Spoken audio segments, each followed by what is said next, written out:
자, 지금 보면 이렇습니다. 이재명 대표는 이번 이제 대장동 건으로 2차 소환을 응하겠다. 대신에 평일이 아닌 주말에 나가겠다 이런 입장인데 한동훈 법무부 장관이 어제 이에 대해서 반박을 했습니다. 들어보시죠. 대선에서 패배했기 때문에 그 대가를 치르는 것이라고 생각하고 패자로서 오라고 하니 또 가겠습니다. 이 대표 말씀대로라면 만약 자기가 대선에서 이겼으면 권력을 동원해서 사건을 못하게 뭉갰을 거다 이런 말처럼 들리거든요. 표를 더 받는다고 있는 죄가 없어지면 그건 민주주의가 아니라고 생각합니다.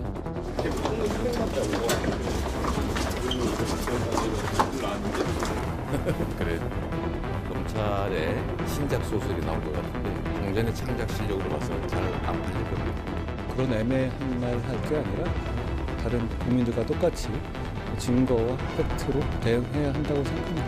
형사 사법에서 결국 남는 것은 그것뿐입니다.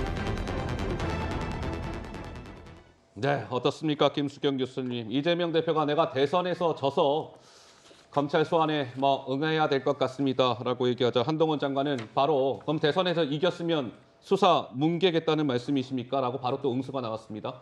저도 정확히 똑같은 생각을 했어요. 패자라는 프레임으로 자기가 대선에서 졌기 때문에 이런 식으로 탄압을 받아서 수사를 받는다라고 주장을 하지만 역으로 생각을 하면은 그럼 대선에서 이겼으면은 이걸 덮었겠네? 라는 그와 똑같은 얘기라고 들었거든요. 저는 한동훈 장관의 코멘트에 굉장히 동감을 했고요. 일각에서는 한동훈 장관이 저렇게 건건이 정치적으로 발언한다라는 얘기를 하는데 도대체 검찰 그리고 우리나라의 사법 시스템을 어찌 보기에 이런 식으로 정치적으로 매번 이렇게 수사를 동원해서 이야기하는지 좀 불편하다는 생각이 들었고요. 우리나라는 아시다시피 대통령도 탄핵해서 감옥 보내고 그런 나라입니다. 권력자도 얼마든지 잘못이 있으면 수사해서 감옥에 보내는 게 우리나라의 민주주의의 성숙도를 보여주는 거거든요. 근데 네. 본인이 뭔데 지금 대선에서 패했기 때문에 내가 이렇게 억울하게 당한다는 식으로 이야기를 하는지 굉장히 우리나라의 민주주의의 성숙도를 얕잡아 보고 있다. 오히려 민주주의를 파괴하고 있다. 저는 그런 생각을 했습니다.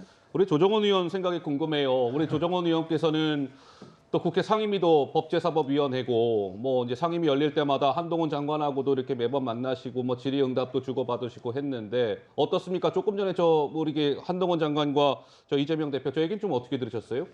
저는 방금 우리 김 교수님 말씀에 큰 틀에서 동의가 됩니다. 근데 대선에서 패배한 대가로 대가라는 표현을 쓰셨는데 그러면 이제 가정법을 써서 대선에서 이겼으면 얼마 만에 상금을 가져가셨을까? 그러니까 정치에서 이기면 모든 걸 할 수 있다라는 아직도 정치와 권력이 세상의 중심이고 모든 걸 좌지우지한다라는 그런 올드한 프레임에 갇혀 있는 게 아닌가 하는 생각이 듭니다. 예. 다만 얼굴과 목소리가 익숙한 우리 한 장관님의 발언도 조금은 아쉬움이 있습니다. 아쉬움이 있다. 상임위에서 지속적으로 수사지휘권이 없다. 개별 사건에 대해서 건건히 보고받지 않는다. 이런 얘기를 반복적으로 하셨습니다. 이런 특별한 수사에 대해서 이렇게 계속적으로 공수를 이어가는 것은 오히려 이재명 대표에게 도움이 되는 게 아닌가. 프레임을 만들어 나간다.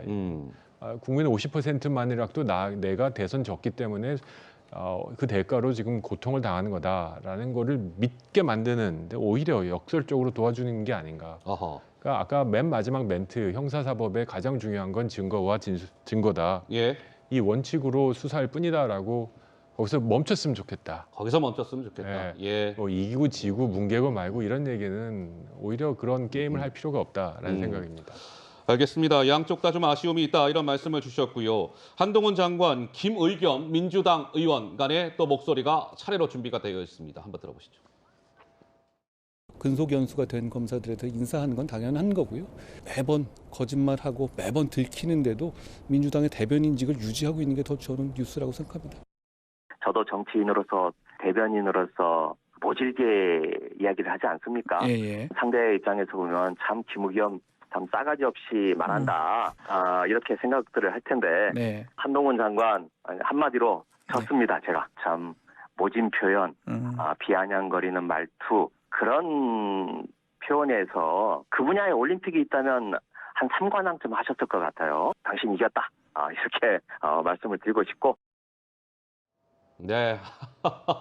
참 신경전이 아주 뜨겁습니다. 자, 이런 가운데 더불어민주당의 고민정 최고위원도 오늘 한동훈 장관 관련해서 이런 얘기를 했습니다. 한번 붙어볼까요? 이런 취지의 얘기입니다. 들어보시죠.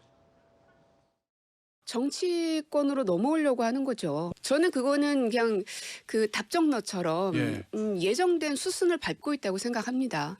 정치에 대한 뜻이 없다면 그런 발언들을 굳이 할 이유도 없고 할 필요도 없고. 만약에 의원님 지역구로 출마하면 아이고 광진에 뭐 환영입니다. 뭐 제가 많이 부족하죠. 의원님 지역구에 출마해도 상관없다.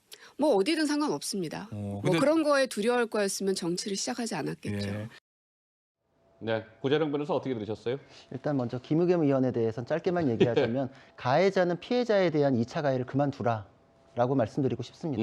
한동훈 장관 더 이상 괴롭히지 않았으면 좋겠고 명백히 명예훼손 범죄로 지금 문제가 되고 있는데 자꾸 저렇게 하시면 2차 가해입니다. 그리고 고민정 의원에 대해서는 뭐 빅매치라는 얘기까지 나오니까 본인은 굉장히 흡족하실 것 같은데 지역구가 서울 광진을입니다. 예, 다음에 공천 받으실지도 저는 잘 모르겠거든요. 거기 어허. 추미애 의원 또 나오시지 않을까요? 그래서 저는 다음번 민주당 공천의 품격을 논할 때 저는 김의겸 의원이 공천 받을 것인가 이 수준 이상인지 이하인지 거기서 가름 날 것 같고 그 다음에 이제 고민정, 김남국, 최강욱 거기에 이제 위장탈당했던 문영배 의원까지 요 정도가 이제 민주당의 공천의 품격을 좌우하지 않을까. 그래서 저분들 공천 통과하시면 좀 문제가 오히려 더 있지 않나 싶습니다. 빅매치가 아니라 그냥 그건 이제 꿈속에서나 하셔야 되는 얘기고 저는 지금 현실적으로 국민들에게 그냥 화병만 키워주시는 분들 아닌가 싶습니다. 네, 뭐 고재령 변호사의 개인 의견을 주셨고